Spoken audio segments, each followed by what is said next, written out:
Hello, everybody. Welcome to Casa de Nerd. Here we game. I am the Mad Irishman.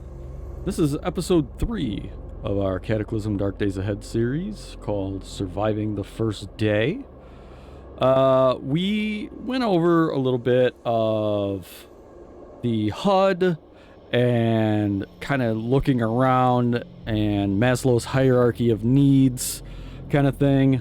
And a lot of that's kind of, I guess, hypothetical type stuff. I want to, in this episode, get into the actual meat and potatoes of playing this damn game. You gotta lay that groundwork first, right? So, what I like to do right away is I like taking all the stuff that's here. Because there's stuff in, this locker and on those tables and stuff downstairs. I like taking it all and putting it in one place. Now, you could do all that manually. You could walk up and get items, and you can hit right, and it'll just see how it turned to a plus over there. And it'll just pick all of it up, and you'll see your weight change, your volume change, and the length of stuff in your different carrying capacities. Go up or down based on what you're picking up. But you could also just hit a number, so I could hit 3 and then right, and now it's a pound sign. So I'm only picking up 3 of those. You could go around and pick all the stuff up, bring it back, and then drop it wherever you want it. You can also, if you hit the backslash key, it'll just drag stuff on the ground in front of you. So you could just drag stuff around. Another thing you can do is hit the front slash key, and it'll bring up advanced inventory management. Now, this screen is a little, it's a little weird, but basically you have 2 inventory windows, a left and a right, and you could set them to be different things. So this one, you could see right here, it's got the A, that means all. It's looking in all 8 squares around me and the one underneath me. And you could see, well, maybe you can't see on YouTube, but the 8 is slightly more lit up because it means there's an item there. But I could also hit 8 and it'll only look at the spot north of me, right? Those numbers are cardinal directions. So 7 would be northwest, 3 would be southeast, 5 is directly below me, A is all of them, W is what I am wearing, and then I is inventory, your in your pockets or whatever, and then C and D are for very specific circumstances, and honestly I never use them, so I don't remember what they're for. But we could change that to A. And in fact, let's change that, leave that to A, and then this is what we're wearing. I want to change this to I. You could just use left and right to get in between them. So I could take this stuff and I can hit enter to move one of them, and you see now it moved over into my inventory. So now this is 3, this is 5, 4 and 4. It's asking me where I want to put them. If I try to move them back, because it's got all of them selected. So we could say 8 and then put them all back up there. It all depends on how you want to do it. All of those are valid. Some people like just using advanced inventory management. Some people like doing the walk up and grab. You can actually just hit G and it'll just try to grab. If there's only one thing there, if there's multiple ones, it'll ask you which direction you want to grab. They're all valid. But one thing that I like to do if I know that I'm going to be in a place for a while is use the sorting zones. So you can hit Y, Shift Y, capital Y, and it'll bring up your zone manager. And you can add, where do you want things to be put? And it's all split up into a bunch of different things. So we could say that water is not a perishable drink. So we got drink, and we've got food, but then we've got perishable drink and perishable food. Okay, so let's just do the water. Loot, drink, and you can name it whatever you want. We want to say all of our drinkables go in that locker, and then you could actually set it to be that whole area, but we're just gonna say this locker. Okay, good. And then the second part you need for this is you need loot unsorted. And we're going to put that right next to the door right there. So we're going to hit escape. We're going to save our changes. We're going to grab all these plastic bottles. Now we set it right next to the door. We're going to hit Shift D, so capital D, and that'll let us drop items. And we're going to say, now this menu's a little confusing. I'm going to touch on it in a second, I promise. But we're going to say we're going to drop all 8 of these into that zone. And then we hit Shift O.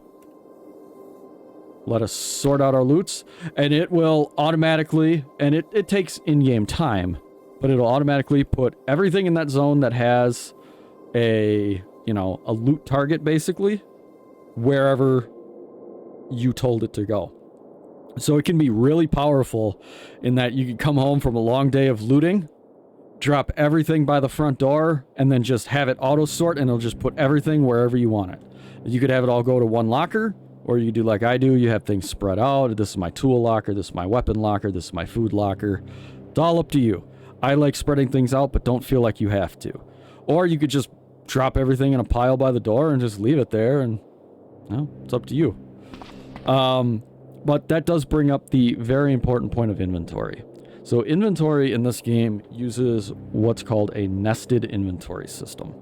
So you don't have, like old versions of Cataclysm, it worked this way, that every time you put on a messenger bag or, jeans, right? They had a certain amount of storage space, and it just added to this pool of storage space that you had. So you could put on like 14 backpacks and just have unlimited storage space. Now, there were other problems with that, but the gist is that all your storage space was added together. In point F, hello kitten. In point F, the version we're playing on, they changed to a nested inventory system. And it happened before that, but this is the first stable version that has it. Where your jeans have their own inventory. The messenger bag has its own inventory. So you can see our jeans have 4 items. And when we hover over it, the items that are in it light up with that little carrot. So it's got a cell phone, a matchbook, a pocket knife, and a USB drive. We can't put, say, a 2x4 in our jeans pocket because it's bigger than the pocket itself, right? And in fact, it wouldn't fit in a messenger bag either. So there's a lot of things in this game that are too big to put in an inventory, and you either have to carry them or drag them. So you'll have to keep that in mind, that many things have an inventory, including these plastic bottles, right? You can see it's a plastic bottle sealed, and in that bottle is clean water. So you could put other things in there as well, but that's why it shows clean water, and then the carrot next to it pointing outwards shows that this is in one of these plastic bottles. And if we hover over this, it shows the carrot inward. These 8 plastic bottles have these resources in them. And then these 8 plastic bottles in turn are, if you look on the right, where it's got the messenger bag, 8 items, and it's got the blue carrot pointing out. So we know that he's got 8 bottles of water in this messenger bag. And then we can see here, if we hover over the messenger bag, it shows that it's got these 8 bottles of water. So you'll have to keep that in mind. And you can look at these bottles of water. You can see that each of them has half a liter of volume, and their length is 3 inches. The length is important because if you have a very small container, like maybe a little hip pouch or something like that, you might not be able to put very big items in there, where obviously a messenger bag, a side satchel, would be able to fit something much more substantial. And we'll probably get into more of this as it goes on, because it's a weird system. It works very well now, but it takes a little bit to wrap your head around. So that's what I like to do right off the bat, is just go grab all of the stuff and put it in one place, and that way I know where it is, and I'm taking stock of what I have. So I'm going to do that, and then I'm going to put a little cut, and then I'll be back. Okay, so what I did is I set up some further inventory zones. And this is kind of what this is going to cover me for a while. I did a food, a perishable drink, a perishable food, chemicals and drugs, spare parts, tools, others, just kind of like miscellaneous, filthy armor, filthy clothing, armor, and weapons, all into various lockers down here. That's how I like to sort things. Again, do whatever makes you happy. There were a few things left over that were containers that I don't really care if they get sorted because I don't need them for anything. The other thing I did is I actually have these 2 first aid boxes, and you can see that they have all this other stuff in them. What you can do is you can select one of them and then unload it, and it'll take all the stuff out, and then it's kind of easier to see what's there. And you don't really need the first aid boxes for anything anymore. So I can just drop those over there. And then I can drop all of these medical supplies. Now you got to be really careful that when you're dropping something, you want to drop, say in this instance, the small plastic bottle of saline, not the saline solution. If you try to drop the saline solution, it's like pouring it out of the container, right? And it'll give you an error message if you try to do that, so it's not that big of a deal. But just keep that in mind. What you can do is, if you just want to drop everything, is hit the left caret, and it'll select all of the containers and automatically dump them. We'll do that, and then we'll hit Shift-O, sort out my loot, and it'll put everything where it needs to go, except for those 2 books that we didn't have anything to do with. So for right now, we're just gonna put those on the counter. All right, so we did that. Now it's time to see about maybe crafting a weapon. We had that pocket knife, but you don't want to get in a fight with that thing. One of the best weapons you can craft at the beginning of the game is called a cudgel. So let's get into crafting. The ampersand or Shift-7 will bring up your crafting menu. There's a lot of stuff in here.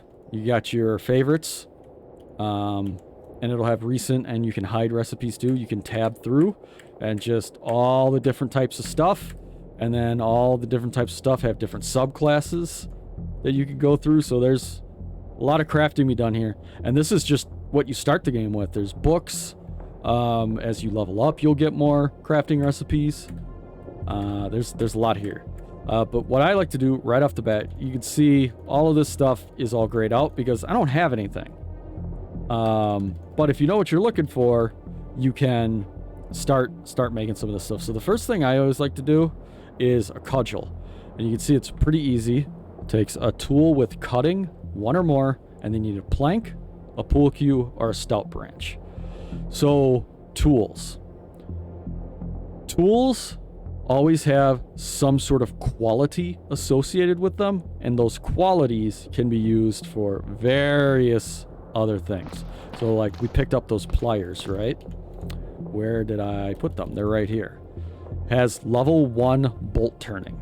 Level 1 bolt turning can be used to, you guessed it, turn bolts. But it's not as good as level 2 bolt turning. So level 1 might let us, I don't know, take something apart, like a lawnmower, if we want to get the blades off of it, for instance. But it wouldn't allow us to take the wheels off of a car. We would need something with level 2 bolt turning, like a proper, wrench and socket, or something to that extent. And everything in the game is like that, and they added a lot more qualities in this release. So you'll find things like cutting, fine cutting, which is like autopsy type stuff. You'll have sewing, leather working, all kinds of qualities, many and various. Just be aware that tools will have qualities, and you'll need those qualities to craft things, so keep it in mind and always be on the lookout for that kind of stuff. Basically, if something has a quality and you're not sure you have it, you should probably pick it up. Another one, you can set a filter here by hitting the slash key. So in this case, I want to find that pocket knife. There she be. Has a level 11 butchering, 1 cutting, and 1 fine cutting. Butchery, the higher the level it is, the more return you'll get on butchering animals. 11 isn't great, but it's not terrible. Butcher knife, for instance, has 25. Cutting is just for, like, we need it basically to whittle to make this cudgel. And then fine cutting, like I said, is for fine cutting, like more autopsy type stuff. You'll find like scalpels and stuff that have a level 2 or level 3 fine cutting. So we want to keep this pocket knife, and in fact, let's keep it with us. So we can I for inventory, in case I didn't mention that. And then we can hit the asterisk or shift 8, and it'll put an asterisk next to it. Now it's favorited. So if we go, like, let's pick up these two things. If we go in our inventory and we do that where we hit the shift D, sorry, to drop, we pick, oh my god, shift D to drop and pick a direction to the right, and we hit the left comma, or the left caret. It'll do everything, but it won't drop the pocket knife. So if you have things favorited, things you always want to have in your inventory, you can favorite them. They stick out because they'll be lit up white instead of gray, and it won't auto drop them. So pretty cool.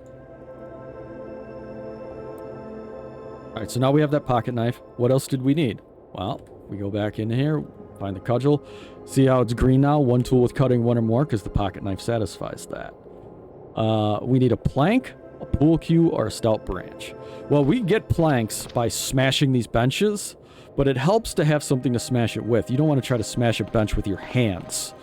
So let's, for the first time in the game, step outside, take a breath of fresh air. You can hit C to close the door behind you.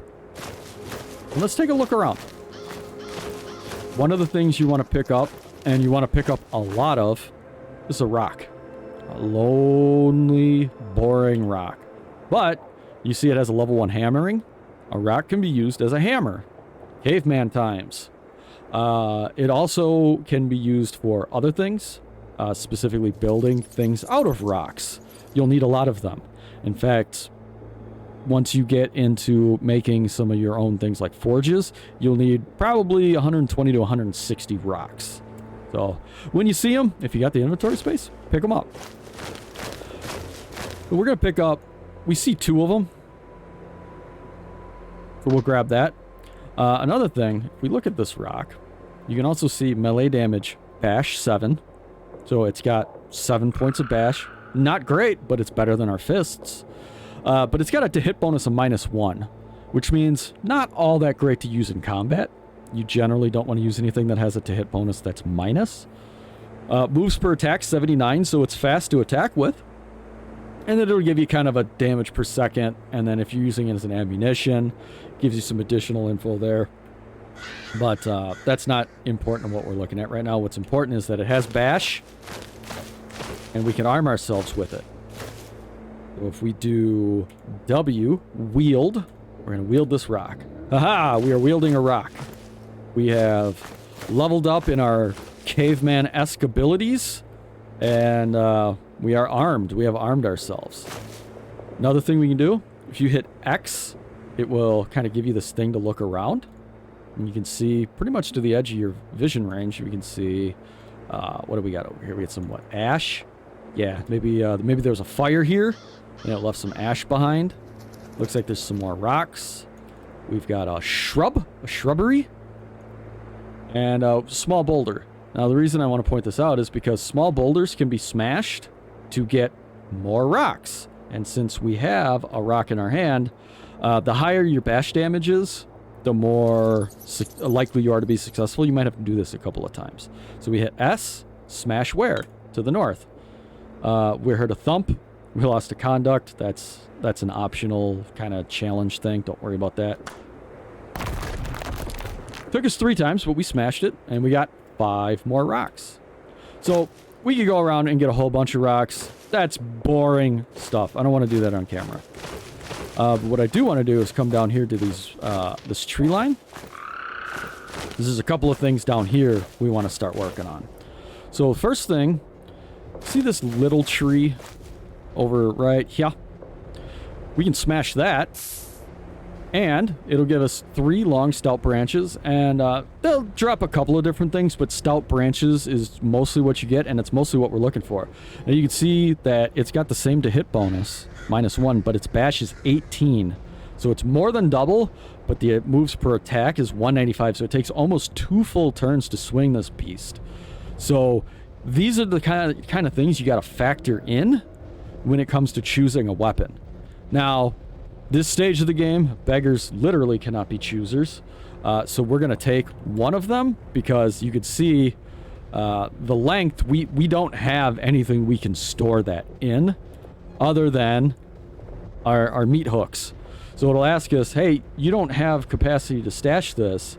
What do you want to do with it? And our only option in this case is to get rid of the rock and hold it. Now, we could store the rock because that's small. It'll fit in our messenger bag. Or we could choose to drop the item, or if we were, you know, for some reason wielding something we could wear it. So now we've got a branch, which not a great weapon, but remember said we needed a stout branch in order to make that cudgel. So we're going to carve this into our cudgel. Oh, interesting. There's a little tiny dilapidated cabin here. So the door's open. There's probably nothing in here, but probably isn't for sure, is it? So you can hit Shift X to peek, and it'll ask you what direction. So we're going to move right. So we're still standing where we were, but we're kind of peeking our head around that corner to give us more of a view of the inside, and it does look like it's clear in there. So we can hit Escape, and it'll bring us back, and now we can step in a little more safely. We can see that this is a pile of rubble. You can clean these up with a shovel, and occasionally I think you get items from them, but honestly, this place, there's no roof. You can see the sunlight's in here. Even if we close the door, like, it's light in here because there's no roof. This doesn't ever do us any good, but, you know, who knows? Maybe we'll find something to do with it later in the game. You can use the number pad to move, and that'll let you move diagonally, but just so you know, when you move diagonally, see when I'm moving left and right, if you look at my speed in the upper right, it's 87, but if I move diagonally, it's 124. So it costs basically 1.5 turns, or 1.5 ticks to move diagonally, so it is a little slower, but it's technically faster than moving right and then up. So sometimes tactical movement will save your life. Keep that in mind.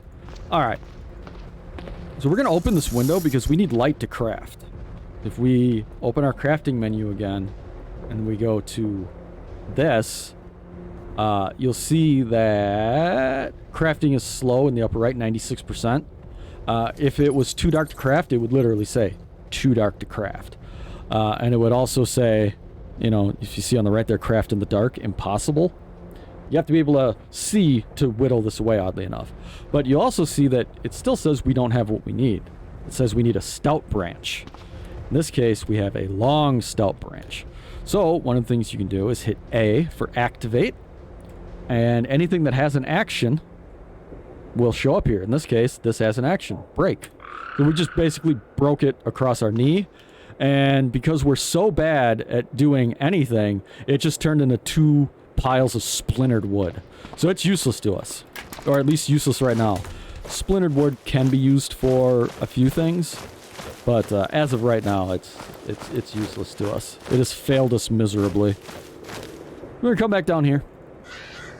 And we're going to... You don't have to pick it up. It'll find it if it's near you. So we're going to try to break another one.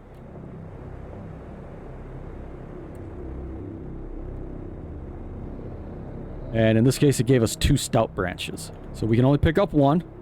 Because, again, it's too long. But you can see this one slightly less to hit. 14, but moves per attack 130. So this is probably better than a long stout branch, even though it does slightly less damage. But it's still that -1 to hit. It's not a great weapon. But you don't have to be back at your base to craft, right? Crafting on a table is going to decrease your crafting time. But you can see this. It says time to complete 5 minutes and 11 seconds. Not that big of a deal. So just for the sake of showing it off, we're going to do it right out here. And we're going to use the stout branch. We'll use the on our person one. Crafted it. and it is now in our hands. So now, if we look at this, bash is 10. So it went down a little bit, but the hit bonus is +2 because presumably we carved a nice little handle into it. We maybe carved the end off so it had a better weighting to it, and moves per attack 81. So this is easily the best weapon we've had so far. Also, if you look, it's got techniques. So precise strike, stun for 2 turns if we crit, and rapid strike, 50% of the moves for 66% of the damage. So we have a chance when attacking that instead of it taking 81 moves, it'll take 41 moves, but still do 66% of the damage. So it's definitely a better return on investment. Plus it has parry, so it gives us some high blocking ability. So not only is this a good weapon, but it's actually a defensive weapon, which is the big reason we wanted this. This can help save your life. You don't want to get into a lot of combat this early in the game, and in fact, you probably don't want to get into any combat this early in the game, but sometimes it is unavoidable, and having a cudgel is going to give you your best chance for survival. So this has been about 25 minutes. I'll probably edit a little bit off, so it should be in that area, so we're going to call it here. Thank you so much for coming and hanging out. I hope you learned something. Feel free to like, comment, subscribe. All 3 would be super duper. Check out my links to my social media below, and hope to see you next time. Bye.